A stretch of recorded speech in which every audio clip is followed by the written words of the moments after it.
All right, so I'm here with Ruben. Ruben is a funded trader. So happy to have you on. Hey, Blake, thanks for having me on. Yeah, it's really cool to finally get to meet you. I've been following for a while on VBS and Connect in your other channel. Awesome. So I'd love to start off from the very beginning. So you said you found out of me through the VVS channel, but how did you get involved with the funded trader? Well, I know you started doing reviews for other prop firms, and you were a big help in my due diligence on who to start with. Obviously, we know that FTMO it's kind of the safe one to go with, but following you, I kind of got references on other prop firms. So when I heard that you joined yours, that was kind of a easy transition. I know they were kind of new, but since I was following you for a while, you kind of gave that reassurance that it wasn't going to be a scam or whatnot. So that's why I decided to join. Cool. No, I definitely appreciate that. And so now that you've gone through the challenge and the verification process, what was your experience like?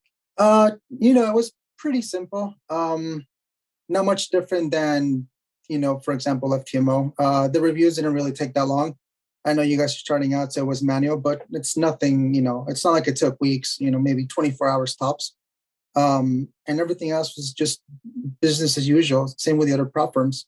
I know that you guys are automated now, so that's great. So for the next one, it'll be a little bit easier. But other than that, nothing bad. Cool. And you mentioned FTMO. Have you worked with any other prop firms? No, I first wanted to get established with FTMO, then kind of build a buffer and then start branching out, which did happen. So now we are here. So this would be the second prop firm. And then, then we'll branch out as we go, kind of diversifying the risk on each prop firm. And have you taken advantage of the extra features that the fund trader has, such as like the larger max loss, or what kind of strategy would you use for your account? I just it's always a 1% risk, so nothing crazy. The leverage is more than enough. I could really do it with a 1 to 50 if I really needed to. Other than that, I just I'm a swing trader, so I hold positions during the day, at most, a week or so. And as far as the strategy itself is just flags and breakouts, retests, so nothing too crazy. So it worked out perfectly. Cool. Yeah, that's pretty interesting to be able to use those strategies. Is there anything that you use in addition to these flags, retest these zones? Is there anything extra that you use to add confluence or to build it, or is it just the naked price action alone? It's just price action. So I just pretty much focus on one time frame, the 1 hour. I know I lose some confirmations of the higher time frames, but it allows me to just pretty much trade at the top of every hour. So I really didn't want to have to be sitting for hours on the computer because I end up doing other things than trading and I get distracted. So for me, 5 hours, I mean, sorry, 5 minutes at the top of every hour is perfect.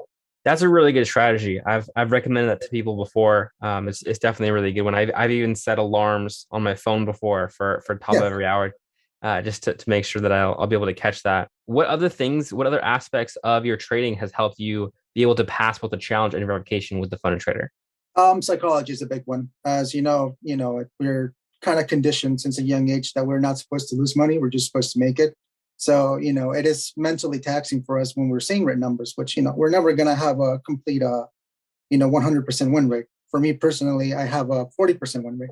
So, it's expected to see losses. It's just how you manage those losses and not letting them get to you. So if you have a less than 50% win rate, you must have to have a large RR, I'm expecting. Can you explain that a little more? Yeah, so I don't have the traditional 1 to 3, 1 to 4. I have a modified way of trailing my stops. So I wait for areas of consolidation, and then if it continues to move up, I pretty much put my stops below the area of consolidation and just let the trade ride. But yes, you're right. So my RR is a little bit higher than expected, but it's because I don't have set target profits. Do you have like a goal, or do you know what a typical amount of RR that you normally get is? I don't aim for a percentage because we never know when the market might be. We're mostly in accumulation and very little in distribution. So you never know really when you're going to be actually in a trending market. So I don't really have a set time. I mean, a set profit, but the usual returns are, 10% months on the regular basis with the better ones every now and then. Very cool. Very interesting. Is there any other aspects from your life in the past? Like, what is your trading history before you went into these prop firms that maybe helped you pass these prop firms? Oh man, so I think you might relate to this a little bit. I was actually in an MLM, and that's how I got introduced to forex. I used to do stocks, options mostly. So, I figured the transition would be easy enough, but it's not the same. Markets did not move the same in that aspect. So I was in the MLM for a little bit, but then I realized that it's more about selling stuff than learning. So then that's when I started reaching for an education elsewhere. Gotcha. And have you ever had any experience with expert advisors, or have you always been a manual trader?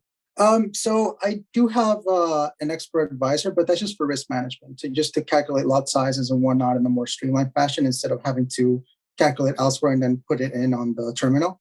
But that's as far as it goes. Everything else is manually done.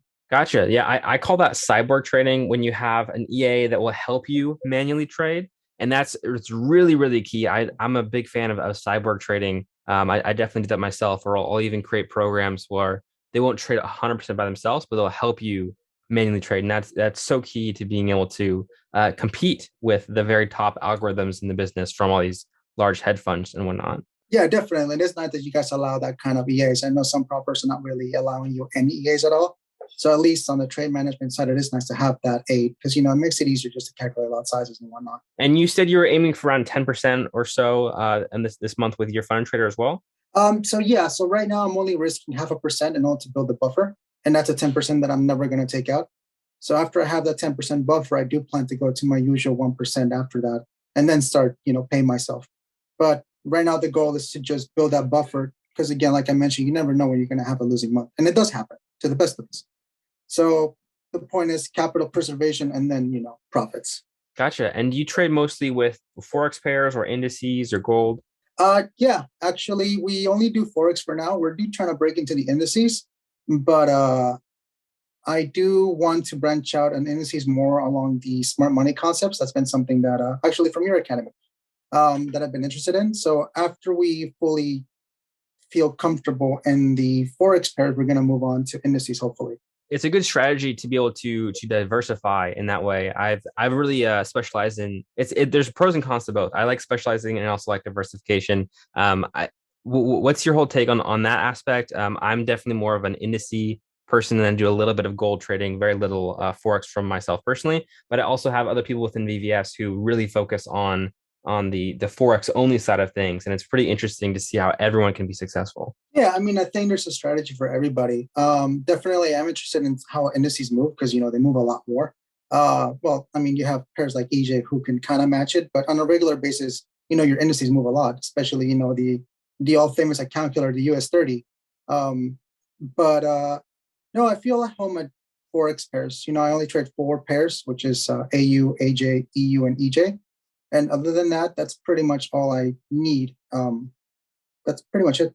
Gotcha. And it's pretty cool that you stick to just such a core strategy, and it's not so complicated, and you just use those tight knit group of pairs as well. It's nice. Yeah, I mean, I do think that confluence does play against us a little bit. So the more confluences you have, it adds to it can lead a little bit to discretion. I know it's a hot topic because some people like a lot of confluences, some people like very little. I'm on the side that I prefer just a simple set of rules for my trading plan, and that's pretty much it. Well, cool. Are you planning on adding any more accounts once you have a first payout or anything, or do you plan on just keeping the one you have? Oh no, I do plan on scaling up. After, like I said, after I build the buffer, and then once I can actually pay myself, I will actually reinvest that money to help grow the accounts more. And I know you guys do scale up, so on top of that, it would be nice to max out the 600 and then start scaling up. Gotcha. And do you have how big is your account right now? Just 100K. 100K. Okay. Mhm. And so if you get 10% or so this month and you have $8,000, would you spend that money on anything else other than the accounts? No, it's gonna stay in there. It's anything that gets built on top of that. That's when they actually consider profits. Gotcha. I understand. That's a pretty cool strategy to be able to have that buffer. I definitely understand the wanting to do that. Well, cool. I've really enjoyed talking to you. Enjoyed hearing about your strategy. Is there anything else you want to mention for people that are considering taking the challenge for themselves? Do you recommend it? I definitely do. I think it's a good opportunity. Having that kind of capital can definitely change a lot. It's just having a solid trade plan that does not change no matter what, and just trusting it. Cool. Well, I really appreciate your time. It was a pretty quick interview, but thank you so much for coming on. Oh no, thank you for having me. Anytime.